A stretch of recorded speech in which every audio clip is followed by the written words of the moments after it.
Njaberengo terera ddala akusuusa atayongera okubanga akuwa n'obulamu obulungi namwe bannayuganda bwe tugobera mbebaza okuba nti mutuyokumirako ne mutugobera ne mwagala okuba nti mutulingira essaawa zonna nga mugamba nti muli luddawa twagala okuba ntuwuliza analysis wamu n'okutematema ensonga omukulu z'abeera nga akoonako nakuba tugenda batutunuulira ensonga eziwerako era nga ngenda kuba mbajjukiza nti nga mujjukirako mabegako awa pulezidenti yavaayo n'aba nga agenze Tanzania ne baba nga batuula ne mukulu munne okuba nga pipeline project etandika olunaku olwaleero project eyo egenda kuba nga etongoze era egenda kuba nga eggulwawo kuba nti netandika okuba nga eginyiitira wamu n'okuba nga twalabyeko nkinyi zabaddewo omukulu yavudde n'aba nga yakoze enkyukakyuka IGP yatuwadde deputy IGP omupya twalabyeko Abel Kandiho nga alina gy'alaze ne bamuli places okuva mu CMI twalabyeko kano Edith Nakalema naye nga avuddewo bataddewo omulala binyo Grace Akulo naye bataddewo omulala bingi bigenda okuba tutunulira wamu n'okuba NRM ya celebrating emyaka 36 ngeri mu bukulembeze naye nga bangi bakaaba twalabyeko ono omukyala Catherine Kusasira advisor president Mulamba nga ayogera bingi era nga akulimira NRM agamba nti yamusuula mulemeseza okuba nti abako ne byakola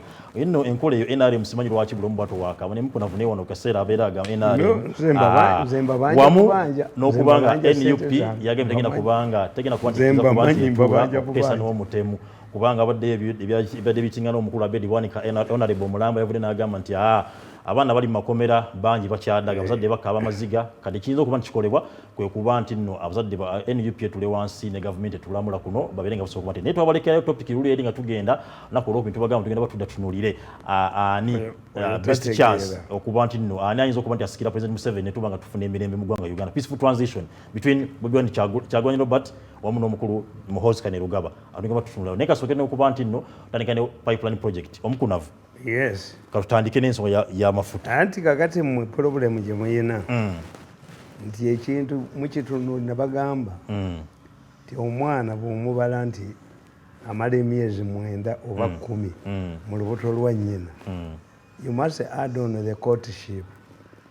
Was she raped? Or there was courtship? Bamala bbanga ki?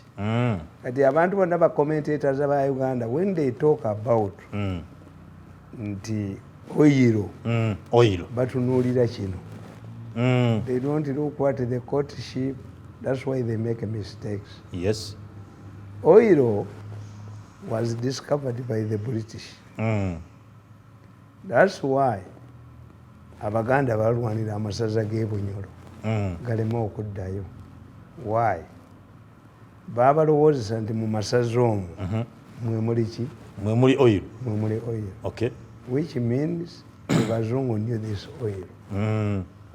Amin tried, but the Arabs gave him. Omanyi bino byonna bitukola biri determined in Europe. Ebisazo bitutambulirako. Yes. Okay. Biri determined in Europe. Nti when should we allow this technology to percolate? What if this government touches money, oil money? Will it benefit the peasants oba just kuzijalabizamu?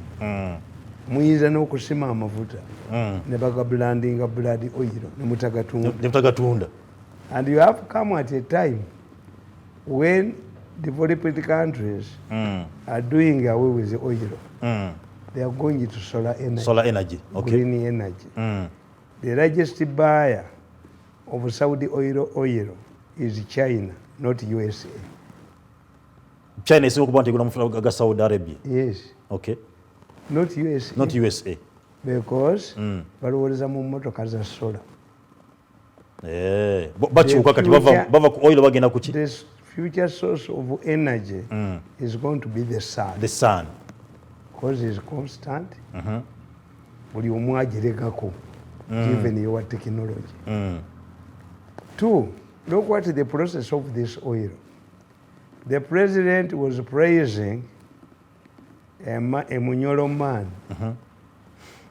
called Sajja bamuyitaani nagendako newe nenkyalayo nga bamugobye mu energy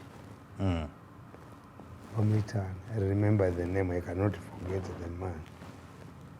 Omusajja oyo Museveni yamuwaananyinga nnyo. This is the group of Ugandans who discovered this oil. Kakati is a Munyolo man. was a former permanent secretary. I even visited his home, hosted me at his home. At his home. And was spitting fire, having been used the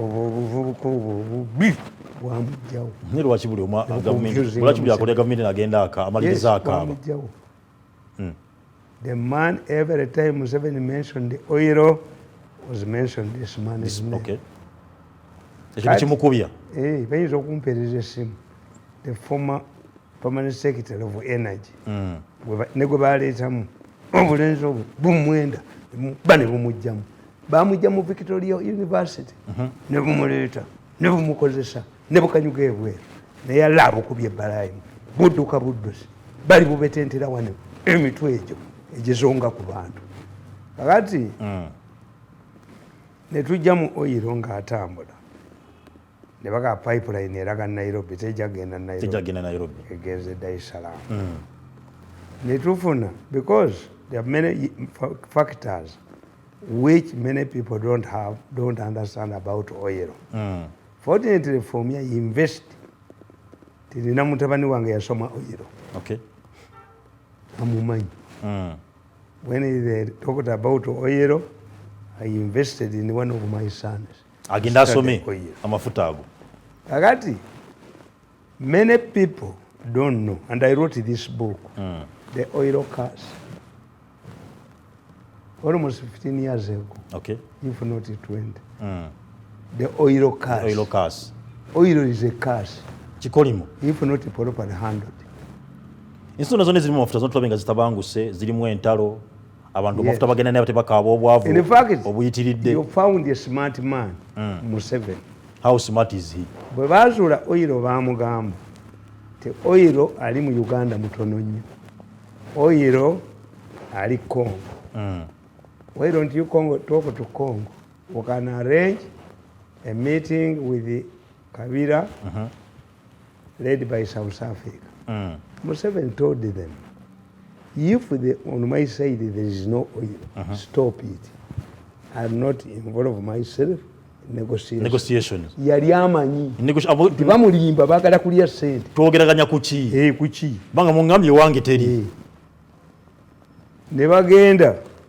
Ne bagamba Museveni wategedde oyirowo yenna ali contaminated with the poisonous gas. The moment you start exploiting it, people will die. Museveni picked a bottle n'agenda e Mosiko ne bamukebera ne bamugamba nti wowe mulungi nnyo kubanga wa vegetation si wa fossil za animals. Baagala kumukola ki? Baagala kumubba. We had skirmishes along with the border with the Congo, engineered by who? Museveni trained special forces to protect that area. At one time, appointed the Anala DC in the charge of Albert area. Bagala college. Bagala. Oli buno obufere bwo by'omusajja oyo. Sajja, they have forgotten the name, but who is the former permanent secretary, Minister of Energy. People said nga bwe bagamba twasooka nani companies zitunda bwe zigenda. Why? Museveni insisted on the refinery. I remember the president was addressing a summit. A summit is a meeting for heads of state and announced in Arusha, Uganda has discovered the East African oil. Kenya exports oil before us. President aina mwali obusuma n'obujo babba n'evvu mu kyoto buli kakati ababbi bonna bagenda gende. When you go to Bunyoro baga nti bataddewo training abanyolo bali mu ya oil. Enzizi we bazisanga ojjukira nti abagungu n'abaliisa bakubagana nti nyefunza n'agenda n'abakuba emiggo n'abajjayo. Wherever oil was discovered wabeerawo obuzibu waliwo uprising. Bo tebasasula banyaga bunyazi bo bokka be balina okubeera ne ssente mu nsi. That's my quarrel with them. Nti n'akatono n'akange 5 billion eziise mu office nazo baziggyemu embwa bagikanyuga kasasiro ku jirikiti. I cannot go to jirikiti. Jirikiti is for dead dogs. not for people, intelligent people, brilliant people like me. I refused. So when I saw this confusion, Museveni was invited to Nigeria, northern Nigeria, to talk about the importance of refineries. Of refineries. Because these Europeans are totally opposed to refineries. Yes. Because if you export crude oil, you lose the products. Definitely. Fortunately, the CA people put in our constitution that selling unprocessed items in Uganda is unconstitutional. That would make the basis of industrialization. You process. Raw material. You have to sell a finished good. Naye babibba bagaana kubanga for example maize bean kana akakuta ate ke kasinga obugimu kyakyo bamuwa embizi bamuwa nkoko bamuwa biki ate baagala bitwala ki ate bali bafunemu. That's why Museveni coined a saying whenever he went the Africa donate yabageranga ekikopo kya Chinese kafaani coffee avamu. Museveni told the Chinese to drink coffee. Baiti banywa kikawa. Abachina banywa. Abachina balina biddo byabwe bwogenda onywa bwerere. Mu buli hoteli. Onywa bwerere. Gundi President tugenda India. Tata n'agaana omusika yagamba bwenkebera mu motoka zange sizaba Uganda zeegula. The same was raised by Toyota when we went to Japan. Toyota said no. Uganda does not buy my vehicles. What am I going to discuss? Toyota one Uganda. Anti kakati mmwe mbagamba ti agula akasawo ka sukali akakira 5 ng'akagula mu supermarket madivani n'emmetta tebamumanyi. Kuba mu bitabo byabwe bamanyi supermarket eno. Kakati most of the vehicles we get here nkadde kituufu teziva Japan direct batumanyi. Toyota yagamba nze mubagule emmotoka zange Uganda teriimu. But Tata said, I hear this man called Museveni is very intelligent. Let me send my 2 sons. Bogeraganye naye. Museveni n'agamba nti ngenda bazimbira monument mu Uganda the moment you export my coffee and turn it into a more product. Coffee alimu emwanyi, coffee alimu kaawa, coffee alimu amasasi. Why do Americans buy this coffee? Oriens mubatereke emwanyi zaabwe. Okay. Mulimu oyinza okugenda mu winda nga badidde coffee beans bazitadde mu kasawo n'okatambula nako. Tezigwamu gundi ebugumu. Abaganda twali tuzimanyi lwali bido. Buli Muganda yalina akaddiyeemu ngabeera ne ekibinika kya caayi enkoto. Jajjange akabinika kabeera kaawa buli kaseera. Akatta mukago mwanyi. Teddira emwanyi emu emuddira omusaayi gwammwe. So coffee beans the British found here growing coffee. Era ne Museveni yagamba nti wakebera nads coffee plantation has picked up. Why? Do you need to tell him Muganda? Bali babirezi bamala kebera taka baku certificate era banoonya monopoly baku can you certificate teach Uganda to grow coffee kyabadde alima ebbanga lyonna era bakiyingiremu babbe kugenda kusomesa mulalo kukama Mzee Tamale obusuma kusomesa mulalo kukama nte equals downfall. If you tell when Museveni yabawa sente kugundi wano ku paka yard nebatwala Museveni support center bamala basomesa nembaga you were stupid. If a cattle keeper like me loses his cows because of gone drought, do you now teach me if abalunzi b'ente tukiyita kusumbuusa tibaganda bange ab'engoma bampa recently abanyankole bampa ente 5 kakati ente zange bwe ziba ziweddewo munnange nampa. Can you teach me how to milk? How can you teach a man who has been trading in Pakayand to train him okola business? Abasajja mubye muli babbiyo nebimala ozitwala mu support center nebizikubulamu treasury bills sente Museveni z'abawadde not immediately bamala kutambula bamala zikanunulamu abantu bagamba nti Museveni ali Mzee Tamale, that's why buli president gyaleeta nadzi simanya baani gaba sente kola biki bwate bayinza ate babe sente zijiro dali osobola kutambula kukola president nampamvu babe bennyini baba ayagala agwe akuba Museveni namuhoozi wali wayagala ng'obujjawa embweseka mbwateseka. This man who wants to rule this country, it is comparable to training a dog to laugh. Embwateseka tekirimirirawo ku nsi mu kabuli ne mu talifuga ku ggwanga lye atujoze bujozi awo akomye ku bujozi kakati nkubulira ne gamba this is the trend nti gundi waliwo companies bazitunda shares we are getting a gundi shares ne badduka to get investment is not easy kuba Museveni's stand egamba refinery part of the kubanga what is Nigerian nsi ya musanvu. A quarter of Nigerian oil is stolen by the military to Brazil. Waliwo pipeline mu gundi mu nyanja ate teri president wa Nigeria akwata ku pipe eyo bamuttirawo. Nigerians are poor. Nsi ya musanvu. Having oil does not mean that bagenda kugaggawana. Nigeria nsi ya musanvu amafuta aba Nigeria bagagula Cameroon.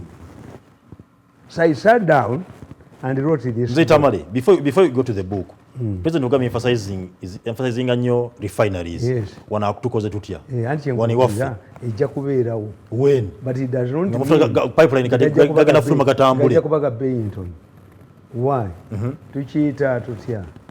Tukiyita you can bring a kilogram of sugar from Brazil. Nagula singi bitano. Ngowa Uganda likumeka. These companies are not enjoying, we have it in economics, not a competitive advantage, but we call them what of scale, economies of scale. Economies of scale, yeah. Nti kakati gali amakampuni ge Brazil kalina new technology gagundira dda. Vietnam kati yesinga okulima emmwanyi waayo. Bube balima emmwanyi zaabwe bazikolanga abaganda bakolanga olutyatira lwa sementi esaaku twakita eyitamu buyisi bweti ezengedde zeziyiika bano ne bayoola si kulwana na miti kakati once you apply technology, new technology, things become cheaper. So do you expect to have a refinery enough for any? Era oil bajja musemagolinga nti Kenya yakoze reserve esinga obunene naye nga mukula akoze ekimeeri kye kyataddeko kabaka. Where are they going to get this crude oil? Not theirs. Kati over smugglers. Okay. You will find that our oil prices will be higher. Ate abantu bayombe. Bati babayino chuletinzi. Amafuta tusubira kuwandigana kagenda kubaga yongera weyo. Investment impia. We are new producers. We are not like Saudi Arabia. Who have been in the game for many years. Okay. And wande kakataba kangana nemba gamba. Is it nasoka wana nemba gamba. Ever since President Yoweri Museveni publicly revealed about Uganda's oil potential and plans for its commercial production, we have never had peace again. The oil issue has taken center stage in the country's body politic. What flabbergasts me is when the president initially made this disclosure, the opposition dismissed it as a mere politicking and a calculated to votes. When Museveni announced that we had discovered oil, the opposition dismissed it, that Uganda had no oil, and that Museveni was using it to move voters. Yali just strategy ya kubanti na winning mitima jabo ndo the same group that is today struggling in inverted commas to safeguard the country's oil resource went as far as claiming that our oil deposits were contaminated by poisonous substance, making it impossible for commercial exploitation. What I've explained earlier. At that time, even the foreign friends in inverted commas, who today want to ensure that the proceeds from the oil wells benefits all Ugandans, did not take interest. The Europeans are going to come to dictate on you. How are you going to use this oil?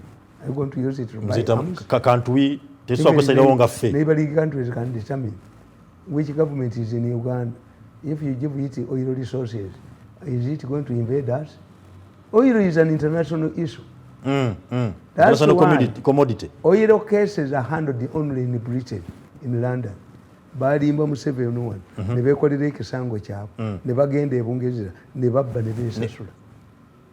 Handshake. And I told that woman, oyo yali mu Revenue Authority, ne mugamba nti one day you will go to Karamoja and rear cows and stay in Manyara, in Manyata, instead of these high place repose houses.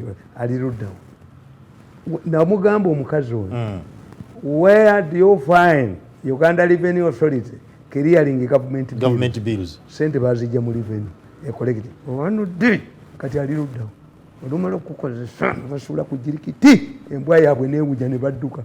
The moment you learn about these people, the mafia gang, mujja kubeera nga nze. I started this group because I worked closely with them for 14 years.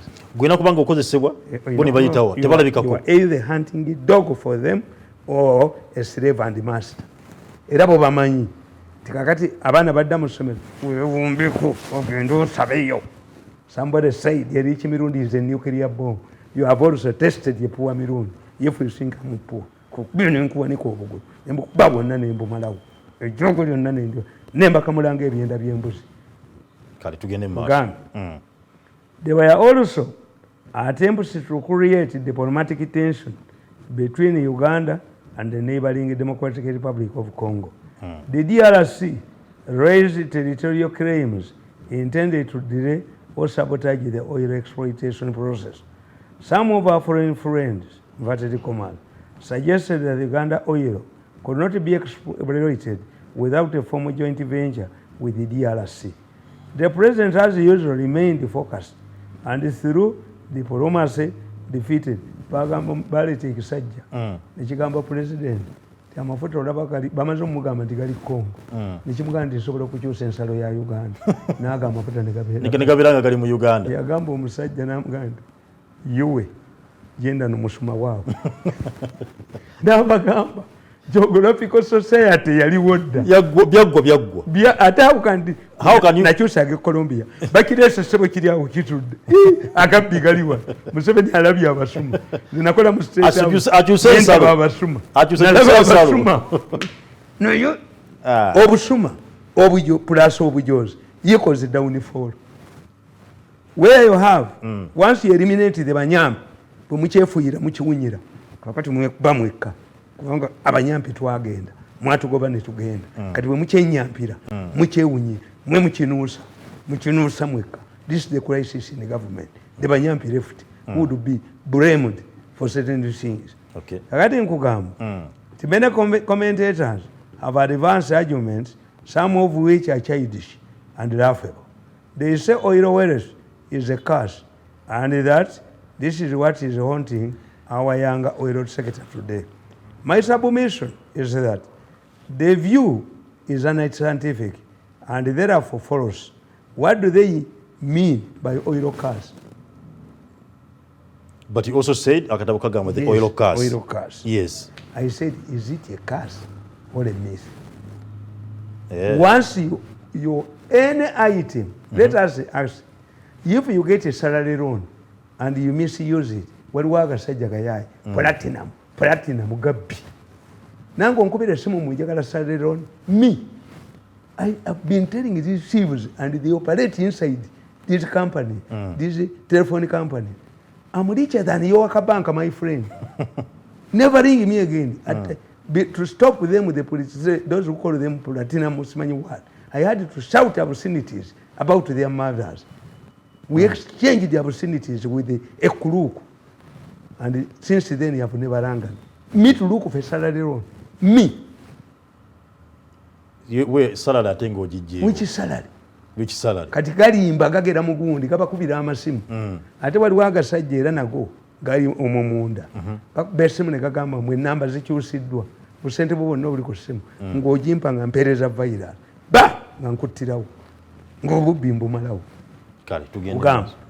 It is true that in many African countries where oil has been discovered, it has caused trouble and generated excitement which has attracted foreign intervention. But this cannot be described as a curse or a pest, for it would affect whoever has it. Like now COVID. COVID has affected all of us. Yes, so if a resource that is scattered in different countries, Britain has been exploiting oil in the North Sea. In fact, at one time, Britain and Germany almost went to war over Uganda. Britain and Germany. Karl Peters had put the Uganda under Germany rule. Yeah. When you go to Berlin, all the countries that were once under Germany rule have streets. There is a Uganda street in Berlin. Yes. Okay. Kagati, to avoid the war, they swapped. Britain surrendered the Heligoland Island, full of oil. It tells you how important Uganda was to Britain. Was. Yawaya mafuta kiziga kinama kika mafuta. Nenga Germany twale ekyo. Heligoland agreement. Nze ndekera Uganda. For avoiding going to war over Uganda. Uganda nga tuli bamaanyi. Tumanyi ekitibwa kyaffe. Nabagamba, when you say beautiful woman with the well-axed brains, with a still head, her private parts suffer. A beautiful woman. Oba nga temuli. Omuwala kaalaala. Naye amagezi takola ki? Tayina. Ebitundu byekyama bibonaabona. Bibakuba. When you have a country they don't value it, what happens? Banansi bakola ki? Exploit it. Yes, you must know that I'm like but who is to blame? Political science tukugamba know yourself. Who is to blame? Know yourself so that nobody can humiliate you. Know yourself, know your commercial and political value. But who is to blame? Tamale. An ambassador, no. But you work as a minister, no. Manyiba minister, bananyini baba musente, baki tutu bavu. Na yeba chetutu ya jo kwatibwa. Nga baba ubuzi million ya binaze baba. Taina na muti wabo. I cannot be a minister. I cannot be an ambassador. I cannot be in the president's office. I can work independently. Okay. Yes. Tuchita commercial value. Know your commercial and political value. If you don't know yourself, then they will humiliate you. Bakujja wano nga bafuuka furniture nga bakijja mu kisenge nga bakijje tugwe housewife bakujje mu matrimonial bed bakutadde mu ddiiro iwe visitor kati bakujje bakutadde mu boys quarter iwe shamba man kakati bakujjeyo bakutadde mu kiyungu kati oli matooke kati ate bajja kujjayo bakutwale mu toilet ojja kufuuka toilet paper. Fight here, don't move me from here. I go home. In political and commercial value. You first know yourself. Uganda doesn't know itself. We know. What determines a country's influence in the international arena is geographical position, its population, foreign policy, the type of leaders, and the body politic. How type of leaders, foreign policy, body politic. Who is to blame for that? Natural resources. Uganda exploited. Constitution ya mulimu objectives is a gwanga. Do you know them? America must be in the driving seat. America kuliko dola yawe kuliko pyramid ya Misiri. Why? Every American president must put a layer ku pyramid ye yetali yabo. Yes. Kakati nkugamba nti another pertinent issue, Nkugam, this to me is paramount. Why hasn't it caused trouble in Norway? Norway is one of the largest producers of oil. And Ibagaganyu and other developed systems. Therefore, the inclusion of Norway is enough to invalidate the argument of oil wells being a curse. Another pertinent issue to address is the sincerity of our foreign friends in inverted commerce about equal distribution of oil proceeds among Ugandans. We may have to first to examine their conduct in relation to other products of export value since the colonial period. Did we, as Africans, for example, get a fair share in the cotton and coffee trade equitably? If we did not benefit from it, can they now dictate on us on which areas of priority we should use oil resource? This is the problem in Africa. They dictate to you, I am waiting for World Bank. How are you going to use oil resources? Cotton growing was introduced to Africa as a result of the Minority Doctrine, under which the younger United States of America destroyed the European colony masters from Latin America. Manoli yabagobayo. Manoli yagoba of America. Yagoba European countries, France, Spain, and Latin America is for exploitation. Whoever has read The Rise of America as a superpower, you know this very well. So the Europeans decide where, because they did not have where to take a slave, they decided to okugulawo farm yago ndio jiyagama njagala nkole farm. So they kept us in our colonies as slaves. What has changed? They had reduced the cost of taking us. Era twaddawa batukozesera kyekimu ate ne bakiyimbira kitwandikoze eri twakikolera wane. Who stopped the slave trade? Sir Wilberforce. Sir Wilberforce. The British Parliament passed this motion 3 days before, a few days before Wilberforce died. The man who had been championing Washington kept slaves in the White House. Maybe bw'oba tubasoma political economy obisobola. Kakati nkugamba nti amafuta nga tugomba omumensogoza amafuta. Kamba malizi. Okay. Nabaga nti stand ya Museveni etuleetera ekizibu ku mafuta. Why? They don't want an African country to have a refinery. You will wake up as a sleeping dogs. And the president, when we went to Nigeria to address, when I take it, Museveni, a city changed from $1. By the time Museveni started talking, it has rose to $1,000. So kulira Museveni. Okubira president ayogera. Yes. President Museveni. Yes. Ngulina okugula akatebe.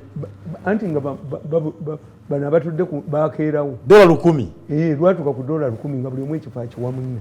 By the time the rich people came, ng'entebe bazituddeko nga bagula bano abaliko.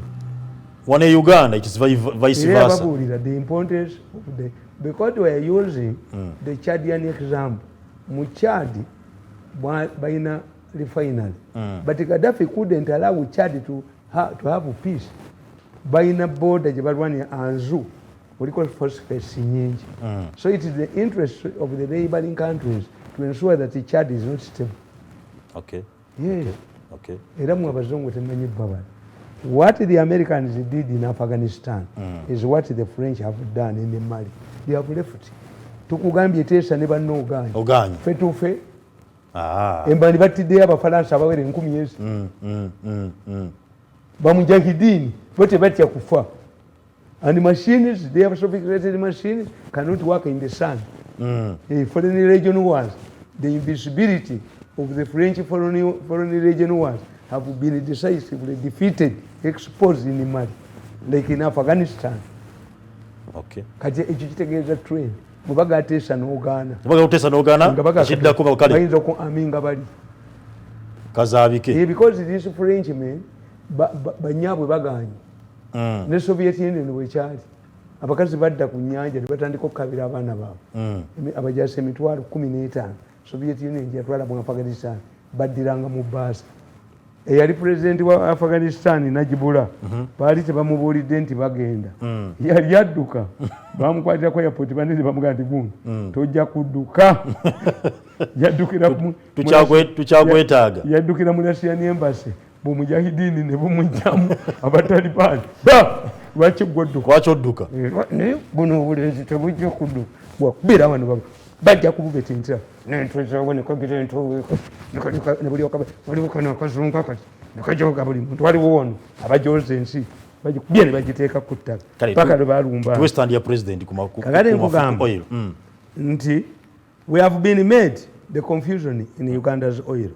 We have been made to believe that oil is an important commodity, forgetting that it is an exhaustible resource. And many countries have it or have had it but have remained poor. This is because such countries did not make proper plans and easily yielded to foreign pressure. Again, in Central Africa, all countries in Central Africa had oil. They were taken by Petrofina, a French company. The company having oil that it is Tamale. Munaganda badde asanyuka agamba tufune amafuta katufune ku buweerero awo agenda kufuna emirimu nafu tufune kasente muganda ng'agenda kunjingira nkubira n'essimu si Katumba bamuyita ndi musajja munyolo si Kabakumba sajja yani somebody should ring me the former permanent secretary bamwenda gwe bajjamu ne baleeta omuvubuka bakakuweereze mu message okafune gundi bamujja mu Victoria University bamuleeta ne bamugamba omuntu nagenda ewuwe nga naye akaawa bamuwa advisor n'abugwana ne mukwata mu ngalo oli omusijja n'oli omusijja n'oli omusijja obwa advisor tugendayo n'oli omusijja yes namugaa tugendayo n'oli omusijja kakati singa fututula ne bakusaasira gwe kusaasira omukazi Kadulubaale aludde mu maka ayita bwereere ebyapa bidudde ku gomesi ye gwe ng'osaba olugoye olupya oli mugwagwa omukadde gw'olina obutaasa bubiri nti ono ayina kamu gw'osanzeewo omukadde aka ali bubi talina olugoye talina wadde kadde empya ogamba kugulire omukwano gange ayinza okuba nga mbuulira musajja ani nga tukyagenda mu maaso kakati gwe kusaasira walisoose kutunuulira Kadulubaale yanyirira gwensanzeewo Kadulubaale gomesi ejjudde biraka nga gwosaba bwebangulire gomesi 3 Abaganda bagamba bweyogeza ng'olwano bako bwampe omwenge baleeta ekita ky'omwenge nzireyo ogwakugula yali nkali sente ze bakuwanga ojja tewamala kubala ojejemberaani ffe twabatunulira nga muli ya sente ffe batuwayo 10 walabanze bampa ffe twali tubamanyi bemukola mubamanyi yembeera yeeyo political science tukita systems analysis yes nti omukazi azze mu maka must understand ti omusajja wa wano bwe mukyawagana guba atya ti gomesi ligwerawa mugenda mutya you have people to consult ti NRM isasula etya kubanga ye NRM ya lutalo is a revolutionary party every is war okay NRM that revolutionary political parties don't engage in politics every day no once there is an election they muscle resources after an election the mobilization will you be here today you benefited because they deceived themselves. Bulingi bayimbi to fight fellow bayimbi. Wero kusasira and you people have the same wound. Neba tuonyabunya. Tova kwa Steve Why are people katunye ku lwendo lwa mazi? It means ikinzo atuyami natuweereza erinnya eri omukulu tulifunye kubanya kuba nti nokwoli n'abantu mwenna abekumide kwa Steve ali ku Facebook abali ku YouTube mbye kwe muri mubaddeko era nga nyongera okubanga bategeeza nti tubeeranga n'obululu lwakubiri nona kulusanga program embuga naye nga gwe nayagala okuba nti olabika bulungi era nga onyirira saluti wali makindye olijja kubanga ekolako bulungi wamu ne Brenda's Beauty World oyagala okuba nti otemagana onyirire nga Tamale waatemaganye osobola okuba nti ogenda ku Brenda's Beauty World era otemagana wamu n'okuba era gwe ayagala okuba nti oyambala ku suuti yonekaekane era muzeeyi Tamale bagambe essuuti bagambe essuuti webazisanga essuuti eno naye abantu bagenda obbawa ennamba buli kaseera bamuza talika ennamba yamasuuti twagala amasuuti naye ennamba muzeeyi Tamale yagano gituuka mukubirizi naye mwana wange nessuuti ogiraba it was donated to me by a man who tailors there a few meters from here omusajja atungira yes yakuwa essuuti yegimpadde nangamba mbwe mukiga another mukiga man asked me to go to his home he believes that I'm a mukiga Bakiga independence which is true every society that did not have a centralized authority but was a republicanism look at America and Canada they're the same people abagala obwakabaka balagawo obwakabaka buno buyina ennyonona gye bwononamu omuntu ti you have a person yakufaanana naye ate ng'olina to mystify him afuuke ekirala. Okay. So people in the Republican societies babeera independent. A man told me we Mukiga. Tebatambula mu kisiikirize kya muntu mulala. Omukiga tajogera. Omukiga tajogera. Wafuse Mukiga. Abennaku zino abatakyanya omulamba abatakyalya muwemba. Manyi kati omukiga mutono. Be bajogerwa. Oyo talya tanywa omulamba guli ekatuna wano egatuna. Egatuna awo. Mangaawo. Boda. Anna bagayi nti okuva ekabaale okutuuka egatuna bakiyita gatuna tutumewo muhoozi road lwaki agudde ensalo naye amawulire ga Uganda makafiiri olabye ku kifaananyi excitement eri ku booda singa omulolo singa ono ye yakikoze kontrola w'amawulire singa bitinta kati singa akafekete kabukete singa buno obuwumba tuntu bwa monitor singa bwafulasinze. This is what exposes you. When you want to know the cannibals on the village, throw out a corpse. They will come dancing. Chikutegeeza who controls the media in Uganda. Museveni is in trouble. Okay. I'm telling you. Era olupapula ndowooza lumu lwokka olwogedde ku pipeline. Yes. Bad news for them. Kale tumaze ensonga pipeline. Kakati nkugamba nti therefore having oil does not necessarily lead to development. Benefiting from oil depends on a number of factors, including the following. 1. The body politic of Uganda. It is always easier to destabilize a democratic country than a dictatorship. This is because a democratic one has institutions that separate power and is vulnerable to enemy infiltration. That's why Uganda has problems. Okay. Waliwo abazanyira mu parliament waliwo yateekayo n'ateekayo olanya n'ateekawo chief justice n'ateekayo ayagala ministry 5 bazimuwe gavumenti agifugire mwanda we yazi mu pantisi ze kakati eyo gavumenti nyangu nnyo it has cracks.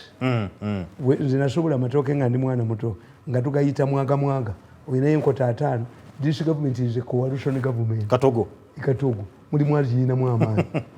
That's why akujja kakati they told me to the president wrote a letter clarifying that Nabakoba has no powers ku land board kubanga land commission bonna Museveni yabalonda ebbaluwa tejja kuvaayo yawandiika ebbaluwa ng'eragala tuheeyo addeyo mugundi mu leya ne leya eddewo ne gundi nga yakiti bwe bategeera baagigana okufuluma bannalwiso baagituulako kati kitegeeza this is a coalition government. But Mr. Tamale, it is a coalition government. Wojjano ku mpewo natandika okwanjogera ebintu ng'ebyo president yakoze nekigana okufuluma. This is a coalition. Munaganda yebuza ani atukulembera kati president akyalina amaanyi okwanti atwala eggwanga that separate power goloza lwaki ajjawo Lugunda n'aleeta fish woman. Lugunda can hold a decision nalinze njogere naawe nankabira olu implement it without delay. Nabbanja. Yes. Sinankabira. Omwegoze. Kugambye what? For example, I am explaining how democracy rules nations. Yeah. I've explained, for example, North Korea is a poor and small country, while South Korea is bigger and richer, and more developed. But because the former is a dictatorship, it manages tension because its structures and the people are not easy to infiltrate. North Korea, njovu katono. Naye ani ayugumye, ani ayugumye mizinga. Era North Korea. In democracy. The democratic Republic of Korea, is it democratic? Ne bwe bafa enjala tebasala nsalo. Teri mawulire. Teri kifuluma. Ekintu oli ayinza okirekeramu mwannyina. Okuvako baazimba obwakabaka okuva ku jjajjaabwe eyanunula North Korea. Pagala kibukyatambula. Yes. Kati for you mugenda na kudibetinga ne mukula kana afford okukola ekimeeri ki. Ng'abe Kenya bamaze okukola the biggest reserve ne mutabuuza Kenya geefuna galagawo. Oba mugatwalira mu pipeline. Mukula n'ojjoyo omutwe bamukuba mu mawulire. Kabaka simenya agituumye kabaka why not emorimori namukuba n'adduka. agikumyewo ng'eriko emolimoli nze Tamale nenkugamba kulwakadde ngenda kusaba ombe in countries like Uganda with separation of power an enemy can influence it undermine its programs and interests without detection from the people. Okay. Bakuze mu Uganda n'oleetamu emiliyoni za $10 gavumenti ogisuula $10 10 zokka nesatulatinga nti lwaki intelligence tekola sente zebaba bazibba ne babazimbamu ebizimbe ne balowooza mbu bano abaana bajja kukolera bwereere diso naye n'afuuka mukinjaali n'atabaala ebintu by'abantu abaali abadde ababbi abalyako sente kuba sente zeeno bazikolaki bazitwala nabagamba ti omufumbo obanga olina muwala we omukulu nga ne houseboy asula mu nju emizinga bwe givuga eno naye ajanukula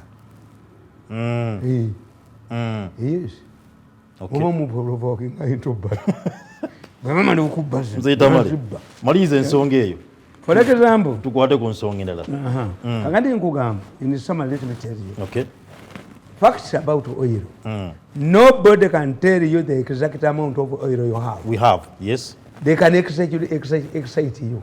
Two, bayinza okugamba titwakugamba nti olina amafuta mangi but the prevailing technology tesobola gajjayo kati fe tulina oluzzi oluli wansi wa leka Albert ogajjayo oti you have to use high technology. Yes, true. Yes, true. Oil excites people. Two, it dwarfs other income from other sectors. You are abandoning sectors. Saudi Arabia is now moving to Israel. Why? They are anticipating a period they bagenda okuyimirira ku bulimi. Yes, oil resources value. You invest. Why do you believe the America ekwata sente za Iran nekwata sente za Iraq?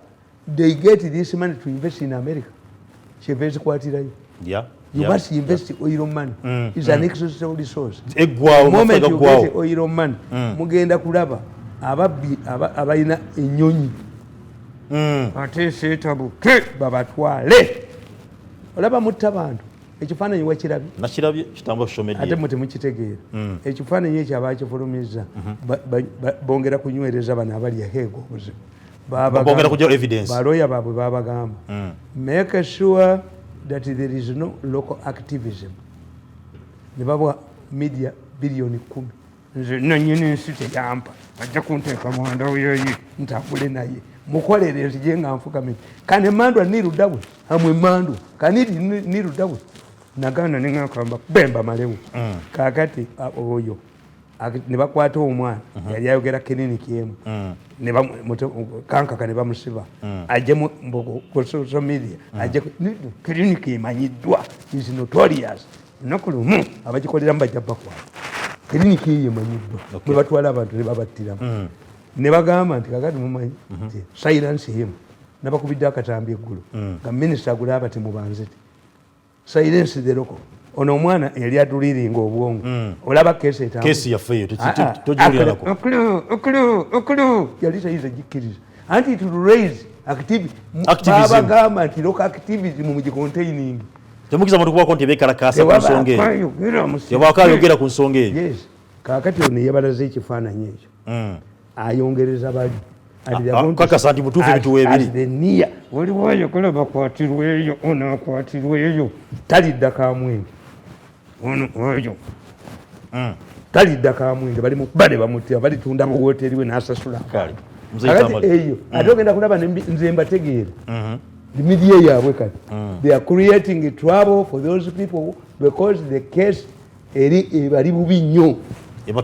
ebatuddemu kifuba kakati bwe bawakula olutalo bannaabwe tebaagala baplaying any role in future politics babakwatidde mindi abafuuyire mindi abayina buli kamu mwe ne mubba oli mulogo abayina buli kamu sente muziina tuzina zikizikola nojjo obenefa biliyoni zange nako katwale akomunako kekazikiza omuliro kamba tere mukampulira kamba bijogondi bamalimu kati amafuta kiyekyo two amafuta dwarfs income from other sectors and finally you embark on Ivory Tower projects flyovers.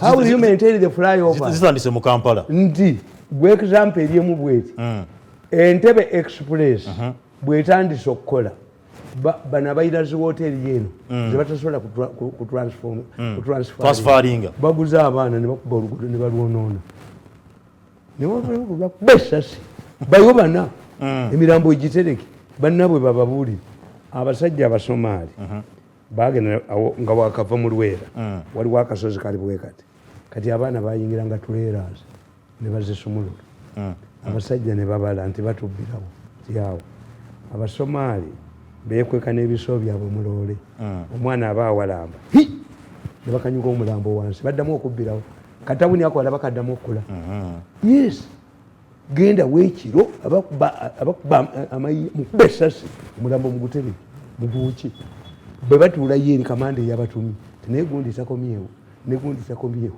negundi takomyewo ate baddawo kyekigenda mu maaso batutta waliwo sikwadi etukuba obukubu abaana abayaaye ne balemesa oluguudo solution ogimaze oggiwa bakuba amasasi anti fetugiyita liyo politiki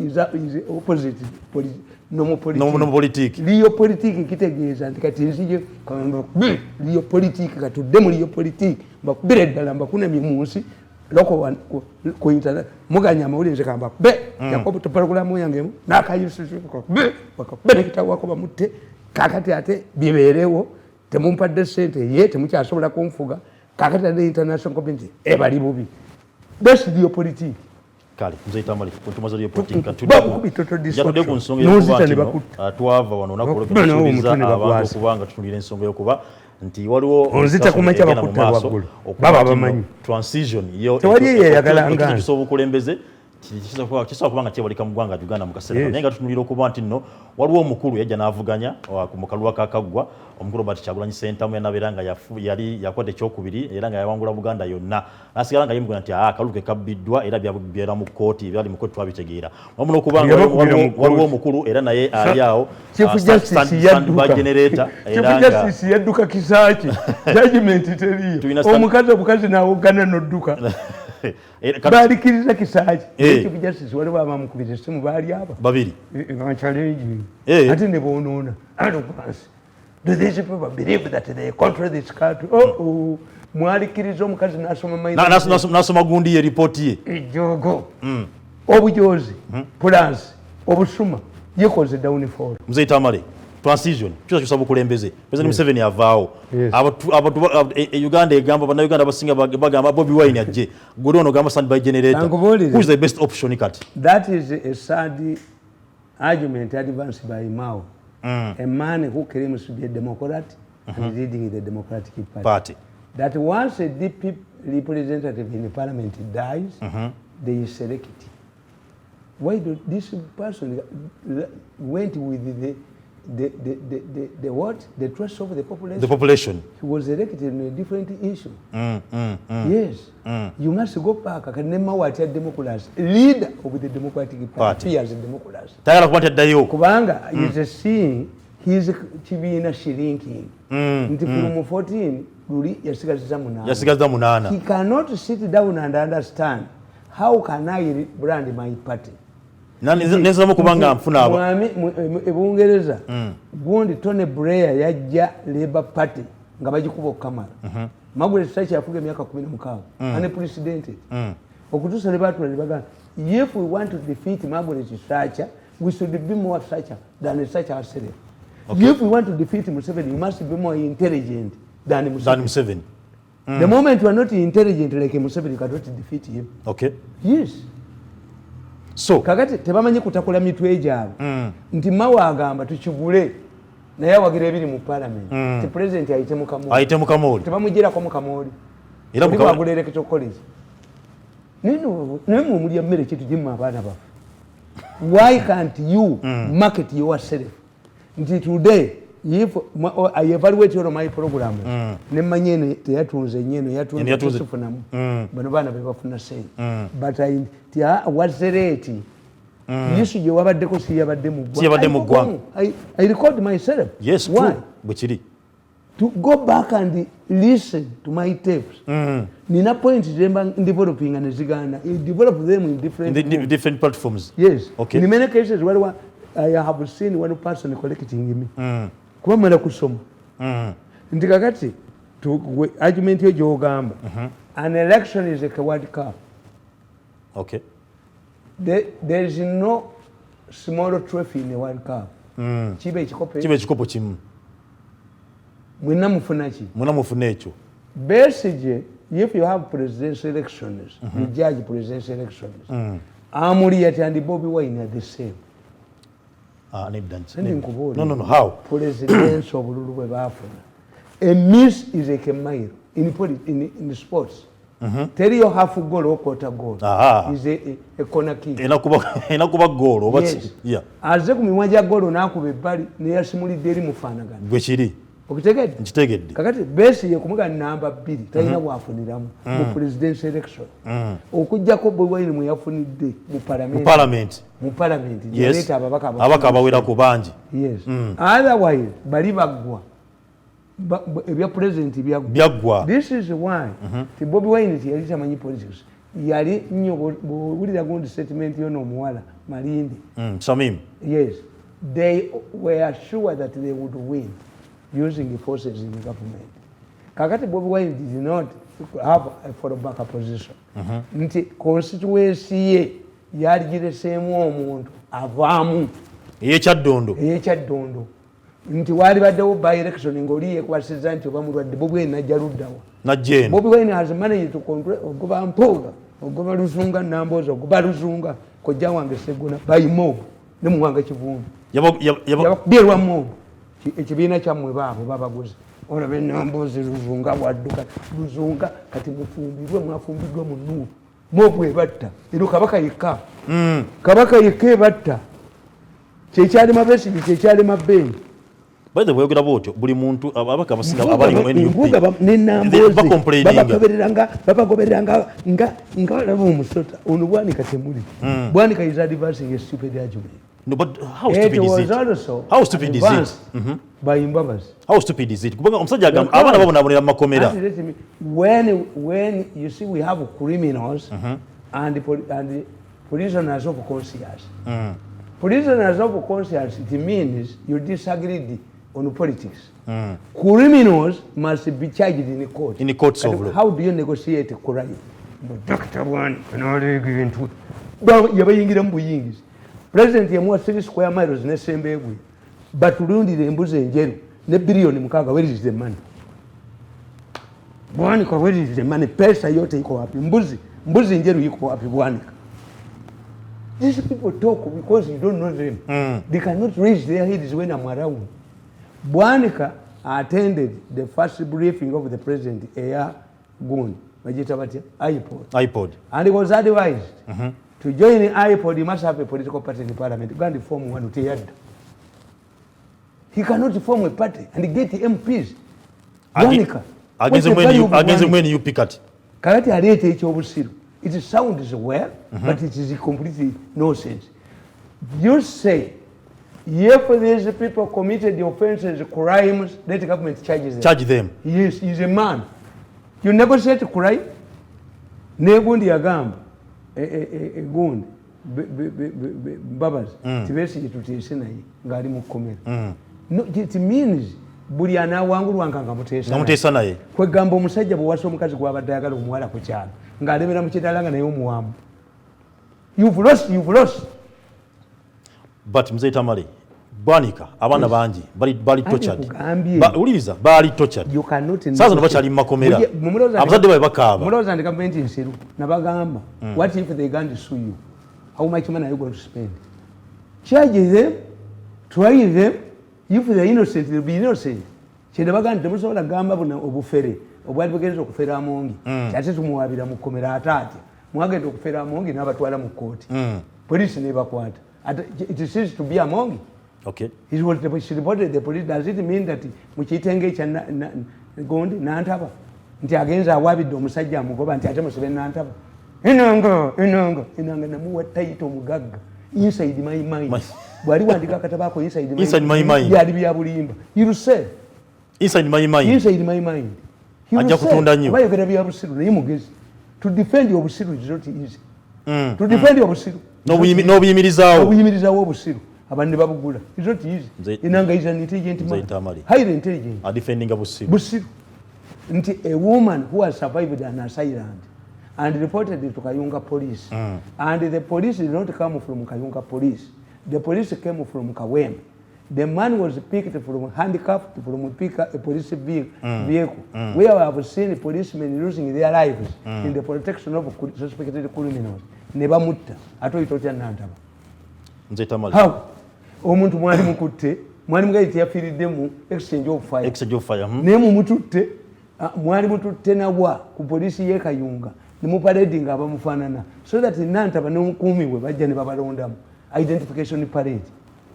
Tamale, today back to issue eri. Yes. The issue of the person of Kyagulanyi. Ntirukwago muteese naye baleeta bagemeire n'abuuliriza mu Kampala State Council. And they found Lukwago to have committed crimes. Kakati ate muteesa naye mbabazi yagandi muteese naye. Okuteesa naye kitegeeza administrative issues. You share power. Tumwali muleetedde bagemeire. What are you going to do with the cases of a criminal nature? Mumulaba nkola ebyobusiru. Nchimanyi nti however much Museveni likes me, if it is true as you say. Once I shoot somebody who will surrender me, he surrendered the gundi zizinga ngabakapa mu nsiko.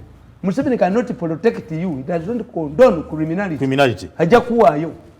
So if you want, you commit these administrative problems. Yes. Nemukula yamukiza n'amala okugenda mu kooti anna musasulya balooya ate nga yali agandi Museveni amutia. Ne bagenda mu derege ewaabwe ne bamutuukirira aba leaders baayo. How comes that the chairperson, vice chairman n'abaganda I can give you money agule baki balooya? But I cannot create a precedent. Buli omu ajja agendagayo nti bamute kusaasira byayogera ti I incurred debt. How many people incurred debt? If you are paid, who incurred debt? Everybody, how different? Were you contracted? Do you have an agreement with these people? Wavumanga bawukulu nti nkonwa kati ate bawukulu be baliko land nabana abo opposition bajinga kusaasira ya local secretary mumutwala mu church gwe okutwala kati sawazi nayenda nende ko bufumbo bwange gwe mutwala mu church kusaasira. Why do you send her away? Balina kumusembeza bwe bakola nti mwana wange ti omwana wange namugana okufumbira omusajja n'amufumbira amubonyabonyeza amukubi amulese mu ddwaliro nti afe mukomyawo waka. The Bible says of a political son, this man. Mzee Tamale ne. Nkubuulira mutemanyi sijjabba wagira kumusembeza. Kuba biche bimujjeno. Why is it that ebimujjeno kuba ntafunye byadayagala. 7 accommodates them. Kategaya na akomawo. Mzee Tamale ekijje kusasira eno. Issue za kusasira zuli bulungi. Beri kamenze muwagala nnyo. Kubanga bwayimirira ku kintu kyeze good marketing money. Bamukubiddemu egigezo office kuba zino trillion. Bayagala ba trillion izo bakoba mukazi byenja. Bamujjemu bazibazi izo n'abakoba nayitajja kuli. N'abakoba is a hunting dog.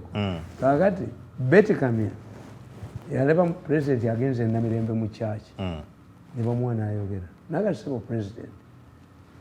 Nzize balongo omukazi ayogerwako mu Bible. Eyali alwadde ekikulukutu.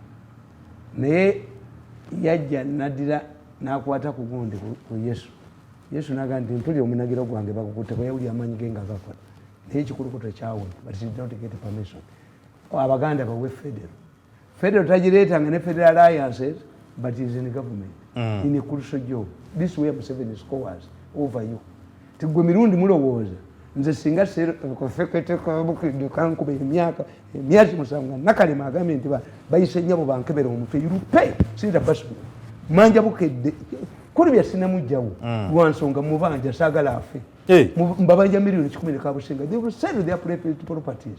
You cannot turn me into a corpse. Baga ukoreka kama go baga. That's why I like muhwezi yali misa information nagano kuzi ya stay a government. Being stay a government helped me to be on other gun. Nekakuba akafekete nekakuba mukweza akyamulemeza kusita bwe yali agala bana bage babonebone olingo ono amwenyabonyeza emyaka 8 ku musimu kabuli ne mugulu tekiriyo ne Katonda ne bwangamba nti okuyingira eggulu soko osonyiwo ngenda mu muliro ngenda mu jahannama ngenda mu jahannama naye tetutiisa ng'oyogera ku jahannama ngenda mu jahannama yo Mzee Tamale question yange oba issue gye twaleese oganye kuba nti ogigenda anti nkubuulidde tuli ku issue ya better option y'okuba nti akusazinga President Museveni nkunyonyedde ne gamba don't use the election of Bobi Wine's performance to determine oba batabeerawo. This is the new World Cup. Yes, France tebagikubira ku defending champions ne bagikuba mu gisooka. Ne Algeria bagikubira yabudde na mu kibinja mu Africa. Yes, kakati ebya World Cup biri bikole bisoke tubize bali bidemu kali kala katunulire ina factors zabo going forward ekyokuba tukira political landscape over the better politics of the country. Kakati the biggest factor who is going to determine the next successor is Museveni. Museveni will determine not Ugandans. No, he will influence. Why? Mzee Tamale, and I'm telling you, one, we have two types of successions. Yes, we have a succession where the incumbent has no say. Tigadapitaina, you were disquieted, totally disquieted. Nti Bush bamugana n'okujja mu Congress y'aba Republicans. Nti Clinton bamugana n'okujja mu delegate conference y'aba DP. Ne baleeta Gowa ne Lieberman kubanga Clinton yagamba ebyomukazi ti we are all sinners. Lieberman n'agamba nti I'm not a sinner. Nga bali ku moralistic. Kozi abantu bakyagala Clinton. Kyabasuula aligo naago. Bush n'abakuba. They came together, they should go together.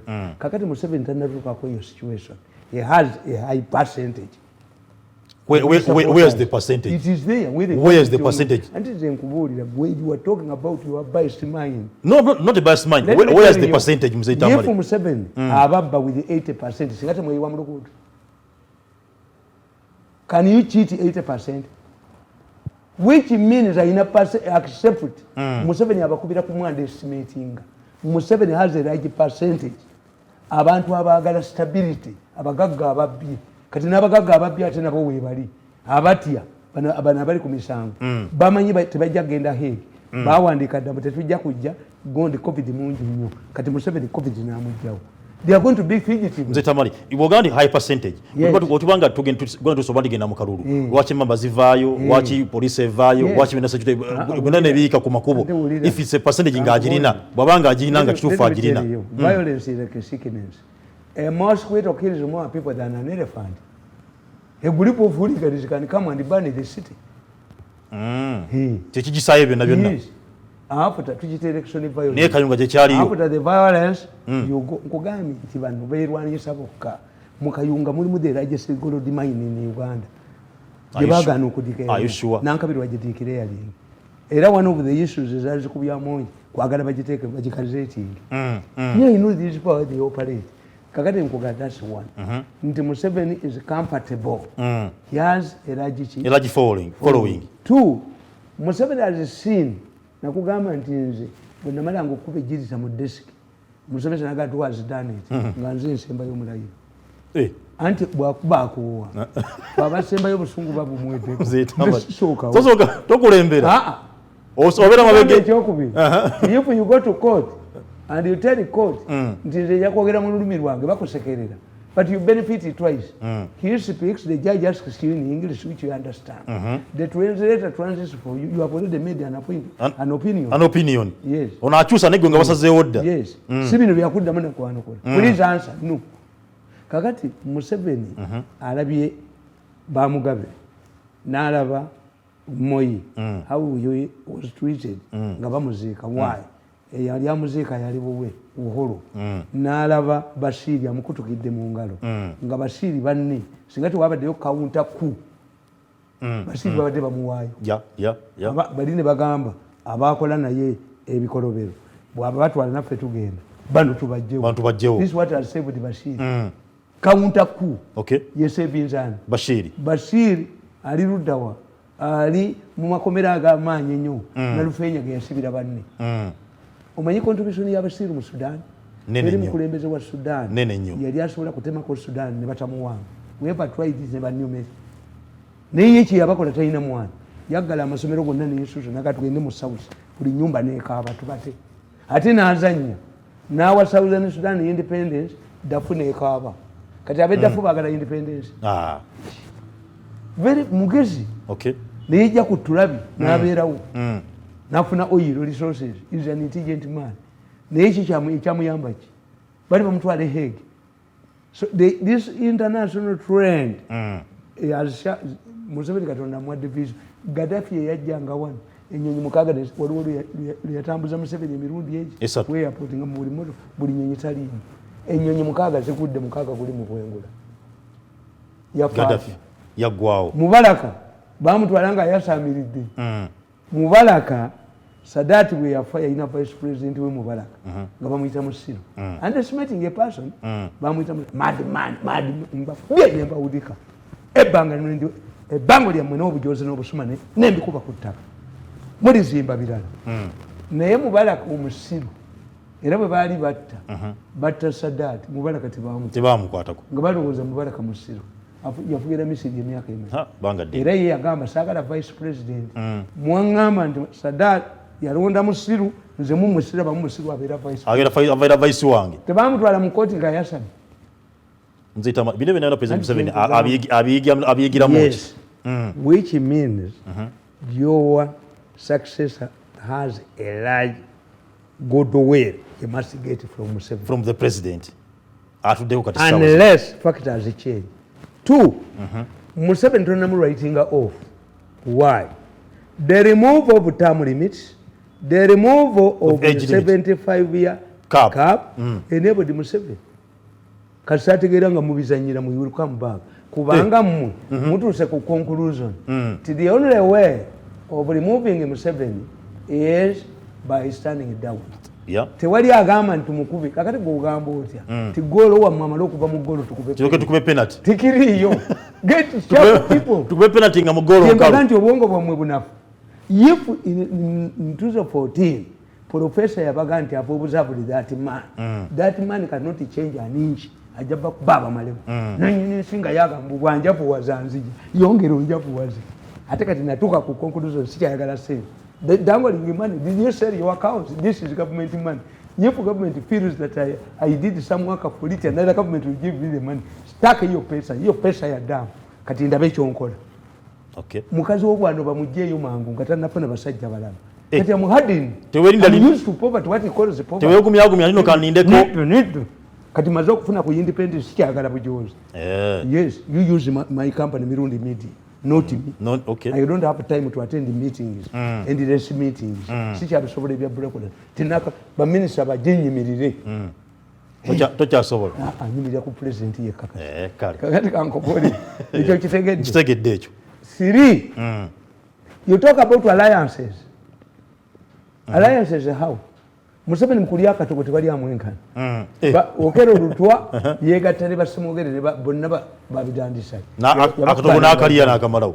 Ne beegatta semogerere yali alliance mu 96 n'aba UPC n'abakuba n'abajjawo. Kuba you ally to do what? Do you have an ideological goal? That's why they are going to parliament, parliamentary democracy. Nti even if we are fragmented, tugatta tukola coalition. Yes. Kubanga bwe bayinza okukola bagamba n'embabazi kyamulema gundi neegwa tulonde candidate omu. Once you tell the population that to defeat Museveni you must be united and you fail to unite muba mugudde ku macha. Don't talk about it. Okay. Besi ye namugambi nabagambi tibesi ngenda mutumire mu naita leta tuli naabo bangamba mu meggaji nnyo yali speaker werukungirire bamugoba mulago obutambi abanupu bwe bamuwogerako nga avudde wa Bobi Wine bala besirwe eriwedde when they were harassing Bobi Wine where are you? What if they had killed Bobi Wine? The possibility is he wouldn't have even attended the burial. Are you coming? If you failed 5 times, why do you believe that you will win now? Don't negotiate. You stand behind Bobi Wine. Besi yana kubera mabega. Olwokuba bali abali mu government abagala okuma obugagga bwabwe baagala ali eno bamuntye muhoozi kati baagala bagaye nti onajjeeno naye tujja bakubirayo omusiraamu bw'aba aganye embizzi ne bwogikola mu sausage ebambizi keep it sausage is a pork. Muzayita amali. Finally enough for that. nti I'm doing more opposition work than the opposition itself. Has Bobby Wine, obviously a medical doctor, has ever uttered a word on killing your people in hospitals, the organic case? And here you get the Tiwali. I didn't know Gansonga. How do you differ with the Museveni on policy to have already written a blueprint on economy? On economy. Where is it basically? Where is it? But Raila Odinga has been keeping the Uhuru government on tension. Yes. That's why he said, you Ruto, twawangulaka omusajja atulemeseza okufuga eggwanga kati njogere nani oyinza okubeera ne mukyalawo palamenti eganye omwana aganye palamenti abaganyidde mu kataano kati oyogera nani nemuzikisa ettala nti mugizeeko ate omala ogizikira n'omuteekamu empi nagati ate njagala kusula nammala nakola paralysis kakati to whom do you talk to? The baby that has created a paralysis. This is what this man did. Uhuru, we are together, but the man has made it difficult for us to rule this country. Yes. Me, I'm remaining with 5 years. For you, you can rectify in 10 years. Why don't I talk to this man? Why don't I talk nicely to this omwana bamwe tumuwembeje omwana omubembeje mpola this is what Uhuru has done. Kadi Raila kyakoze Uhuru yategeera nti ani awagamidde alemeseza parliament mwana nibwe nayogera nenyina ebifaanana bitya akanga badde mu katanda akawagamidde enough of that kakati nga tumaliriza muzeyi Tamale nja twogere ku nsonga issues amakyuka zagwawo Meja General Abel Kandiho yajiibwa mu Sema nasikirwa Meja General James Birungi Kandiho yagenda Southern Sudan ne waliwo Brigadier Isoke Isoke najja na replacinga Kano Idris Nakalema IGP Akulo nasikirwa Meja Tom Magambo in CID Akulo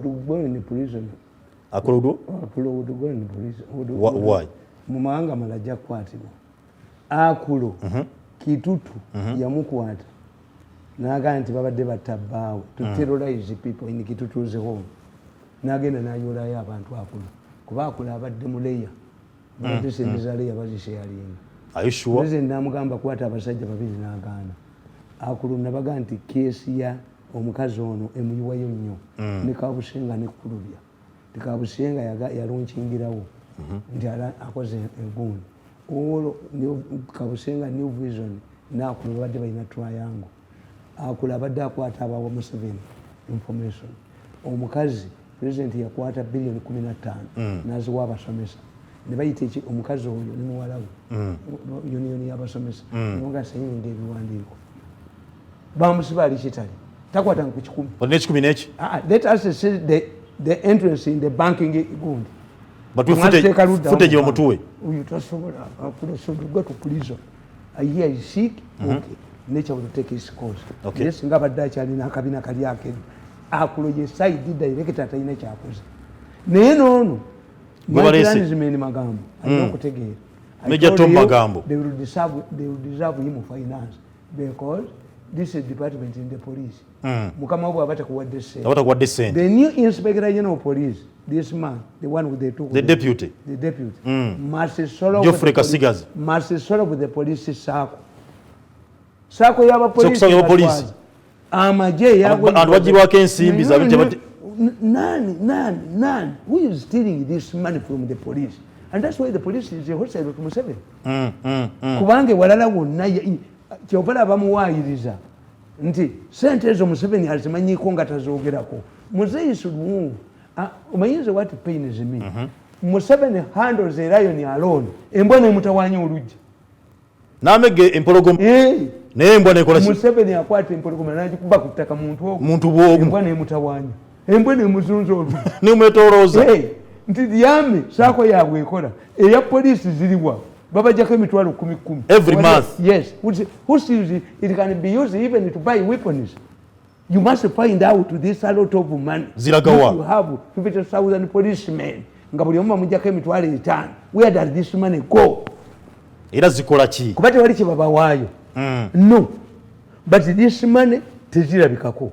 Okay. This nti police etayina mazzi etayina masanyalaze naye nga yuse nti amasanyalaze kagenda west tetukakozesa nagakozesa nogamba nti Museveni yagende ekalangala ne bamulaga gundi pedozi bya gundi bya sola yebyamusooka okutuuka e Kampala tibiriyo bamuterawo ebifu kakati poliisi lwaki tebere hostile and they are educated people ekyokusatu bw'oba oyagala okufuna abasayidi genda Masindi previously in the past how did the colonial government control the police bwe bagendanga mu kusoma nga abatali bagezi bagenda mu fire the person who rose to an assistant inspector of police from fire was Maswere awedde kivubo ku kisaawe hamu abakoledde ekisaawe akadima njivu kamwaka mazeewo mwali mukatalina ssente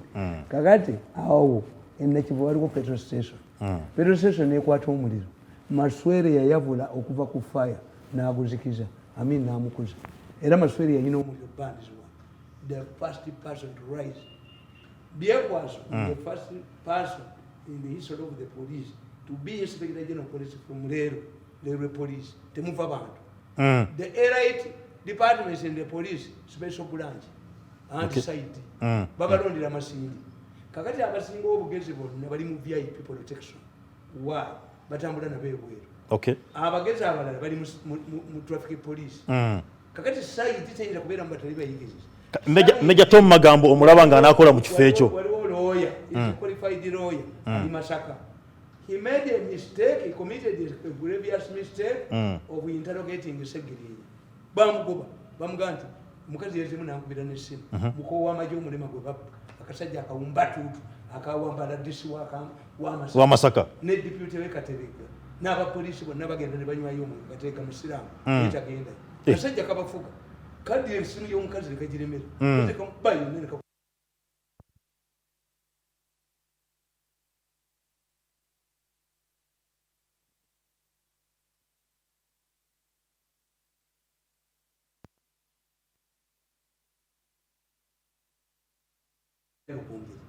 Owerukungire bamuleeta wa nerukungire avuddeyo lwabuppi ne bamutwala e Masaka. The man from Rukungire bamugyayo n'allegation of criminality ne baleka bakanyuga e Masaka. Ekiddukiro ky'aboonoonyi kwega Masaka yaddayo dda kulijja lyayo buddu buddukiro bw'aboonoonyi buli mubbi yenna yalaganga Masaka buli mubbi yenna kasa yasalanga Katonga kati Masaka gye basuula ababbi bonna poliisi bandi babbi abasuma abanuka babasuula Masaka. So to organize the police wenjagale ono nti la serious crimes inganze kubali Meja Tom Magambo zijja kuba tiziriyo kuba zirikiriye all of the cases murder cases have been committed by people they know ninga kandiko tabakwata nga ono mukazi atamusanga bokedde ngakakuba kubi kuonona bana kakati bokedde kulubya why don't you publish nti bujingo tedi namukutte ngayogera ne balooya bagalekanisa ya kadduse n'olukongokongo lwako senyonga tekamwogerako Kayanja tekamwogerako kalaze Jessica Kayanja emubone nkubuuza gwe can I tell you Jessica Kayanja was on the weekend Mzee Tamale finally nga tugenda yobujigo yisu najimumalira finally nga yisu yabyekyanje mazeo if it is true the president has clarified as yes eya umeme najimazeo nankabira tanaba yibwe kiri umeme we must treat and evaluate do we need umeme is umeme willing to negotiate the gun we need it let's pass a solution ejo nekiguna kivaawo nacho this one Okay. Wewa ngenda kubanga mberekereza sigenda kubanga nsuko ngenda kubanga mberekereza olunaku olwokubiri era nga mbasaba okuba nti mwogere kwa ndimwe ku TV Abibu mugerwa wali embuya nkwebaziza okuba nti nokwoli wamu n'omukyala Jennifer enabjingo mukyala kiwe program irabaddeko I will disappoint her the next time when she rings you means I'm scared about women kakati yankubira esimu and speaks in a very soft voice very attractive kitabutia gagati satwala linnya lye naye n'amannya ago gatuleeta problem oba omugezi amanya g'abakazi agali mu ssimu yo agawandikamu nga g'abasajja oba gakiwala ako nako nkayize